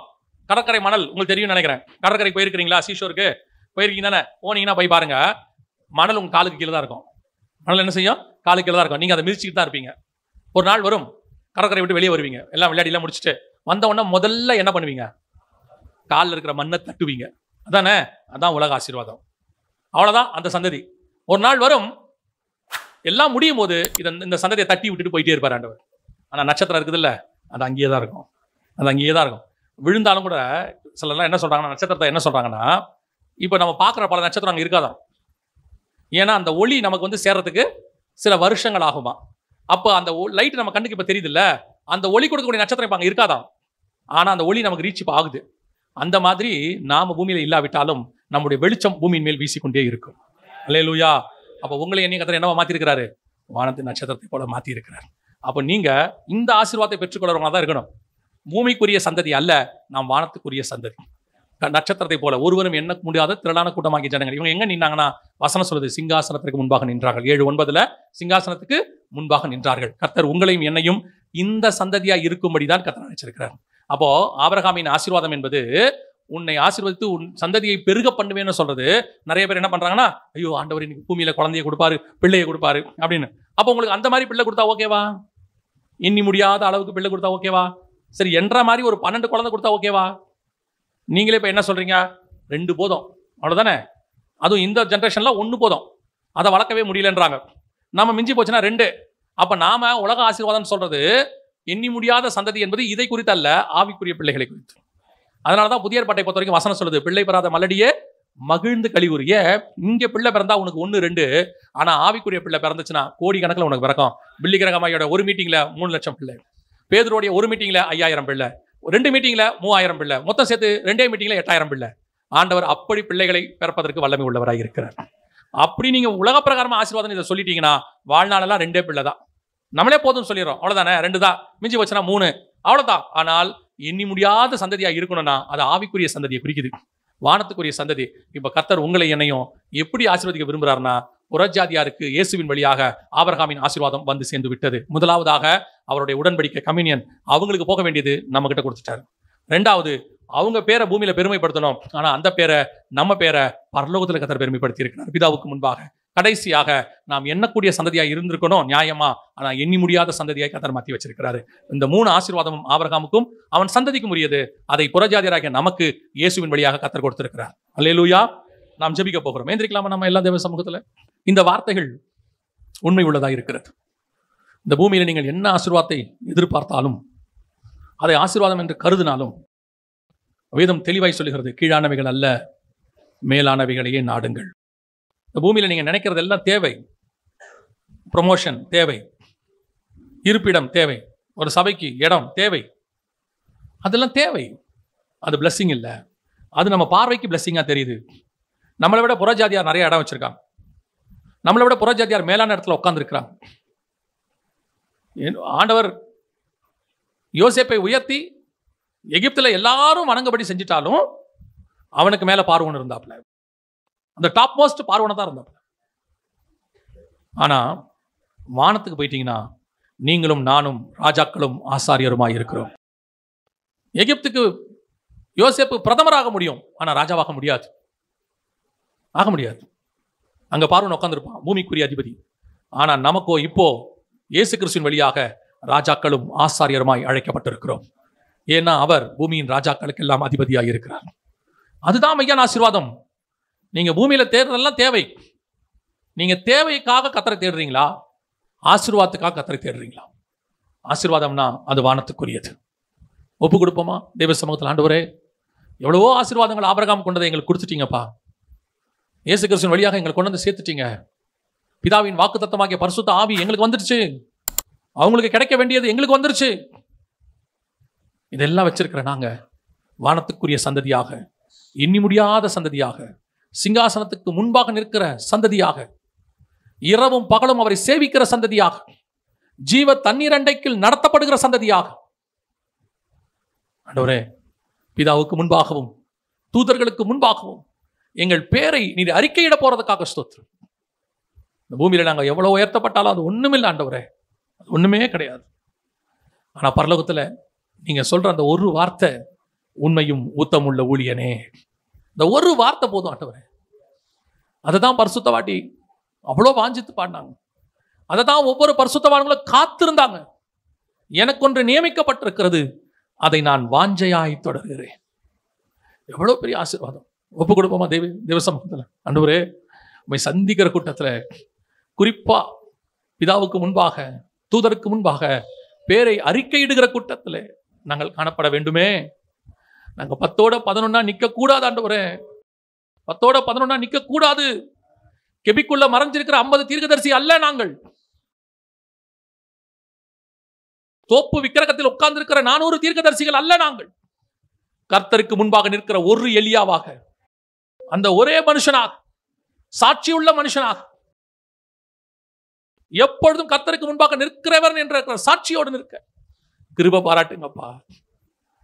நாங்க அப்படியே மறைஞ்சு போகிற கூட்டம் அல்ல, கர்த்தருக்கு முன்பாக எரிந்து கொண்டிருக்கிற கூட்டம். வீணை நாதம் தொனிக்கும் பொழுது எங்க பேரும் சொல்லப்படும் ஆண்டவரே. ஒப்பு கொடுப்போமா தேவ சமூகத்தில்? எல்லாரும் கரங்களை ஆண்டவருக்கு நேராக உயர்த்தி, ஆண்டவரே ஆண்டவரே, இப்படி ஆகிலும் உமக்கு முன்பாக நாங்க வந்து நின்றுறோம் ஆண்டவரே. உம்முடைய வாயிலிருந்து ஒரு சாட்சியை கேட்டுறோம் ஆண்டவரே. இந்த வார்த்தைகள் உங்களுக்குள்ள பேசுதா? நான் இந்த பூமிக்குரியவன் அல்லங்கிறது உணர்த்துதா? இந்த பூமியில பெருமைப்படுறதுக்கோ உயர்த்துவதற்கோ நான் இல்லைன்னு தெரியுதா? உங்களை உயர்த்தணும்னா கர்த்தர் உயர்த்திட்டு போறாரு, உங்களை பெருமைப்படுத்தணும்னா கர்த்தர் பெருமைப்படுத்திட்டு போறாரு. ஆனா என் தேவையெல்லாம் பரலோகத்தில் நான் உயர்த்தப்படணும், கர்த்தருக்கு முன்பாக நிக்கணும், கர்த்தர் என் பேரை சொல்லணும். அதுதான் என் வாஞ்சை. பூமியில அவர் என்னை உயர்த்தினாலும் சரி, உயர்த்தா விட்டாலும் சரி, என்னை புழுதியிலிருந்து எடுத்தாலும் சரி, எடுக்கா விட்டாலும் சரி, கர்த்தர் என்னை வாழ வைத்தாலும் சரி, கொன்று ஓட்டாலும் சரி, அவருக்காக வாழவும் மரிக்கவும் நான் தயாராக இருக்கிறேன். நான் உலகத்தின் மேன்மைக்காக அவரை தேடவில்லை. உலகத்தில் உள்ளவைகள் என் தேவையும் அல்ல. நான் இம்மைக்காக மட்டும் கர்த்தரை பின்பற்றுகிறவனாய் இருந்தால் நான் பரிதவிக்கப்பட்டவனாய் காணப்படுவேன். என் தேவையெல்லாம் பரலோகம், என் தேவையெல்லாம் மேல இருக்கு, என் தேவையெல்லாம் மேல இருக்குது. ஒப்பு கொடுப்போமா தேவ சமூகத்துல? என்னுடைய வாஞ்சையெல்லாம், தேவையெல்லாம், ஆசையெல்லாம் நீங்க தான் ஆண்டவரே. என் வாஞ்சையெல்லாம், தேவையெல்லாம், ஆசையெல்லாம் நீங்க தான். இந்த உலகத்துல நாங்க பார்க்கிற ஆசீர்வாதம், உயர்வு, பணம், ஆஸ்தி, சம்பாத்தியம், மனுஷர்கள், உறவுகள் எல்லாம் ஒளிந்து போகும், எல்லாம் மறைஞ்சு போகும். 3 தலைமுறைக்கு முன்னாடி இருந்த நம்முடைய முற்பிதாக்கள் யாருன்னு நமக்கு தெரியாது. நம்முடைய 2 தலைமுறைக்கு முன்னாடி இருந்த தாத்தா பேரு நமக்கு தெரியாது. நம்முடைய பேர் அடுத்த 3 தலைமுறை கிடைத்து நம்முடைய பிள்ளைகளுக்கு தெரிய வாய்ப்பில்லை. ஆனால் உங்கள் பேரும் என் பேரும் ஜீவ புஸ்தகத்தில் நித்திய நித்தியமாய், நித்திய நித்தியமாய் பிதாவுக்கு முன்பாகவும் தூதருக்கு முன்பாகவும் அறிக்கை பண்ணிக்கொண்டே இருப்பார். இதுதான் நம்முடைய டெஸ்டினேஷன், இதுதான் நம்ம ஆசீர்வாதம். ஒப்பு கொடுப்போமா? விருப்பப்பட்டு இந்த வசனம் உங்களுக்குள்ள கிரியை செஞ்சா மட்டும் உடனே கையை தூக்கி கிரியை செய்யுதுன்னு போலியா மாய்மாலமா செஞ்சிடாதீங்க. அதில் உங்களுக்கு எந்த பிரயோஜனமும் இல்லை. ஏன்னா மனுஷனுக்கு இப்போ மனுஷனுக்கு முன்பாக தான் கை தூக்குவீங்க. ஆனால் உண்மையிலேயே ஆவியானவர் என்னோடு கூட இடைப்பட்டார். இனி என் ஆசையெல்லாம், என் தேவையெல்லாம் நீங்க தான் ஆண்டவரே அப்படி சொல்றவங்க மட்டும் உங்க கரங்களை தேவனுக்கு நேராக உயர்த்தி, சர்வ வல்லமை உள்ள எங்கள் தகப்பனே, இந்த நாளுக்காக உமக்கு நன்றி ஆண்டவரே. நீர் வரும் பொழுது உமக்கு முன்பாக நிற்க பாத்திரவான்களாக இருக்கும்படி ஒவ்வொரு நாளும் விழித்திருந்து எங்களை முழுவதுமாய் பாதுகாத்துக் கொண்டு எங்கள் விளக்கு எரிந்து கொண்டே இருக்க கிருபை பாராட்டும். இந்த வசனம் நீர் வர வரைக்கும் எங்களோடு கூட பேசட்டும். எங்கள் ஆண்டவர் இயேசு கிறிஸ்துவின் நாமத்தில் பிதாவே.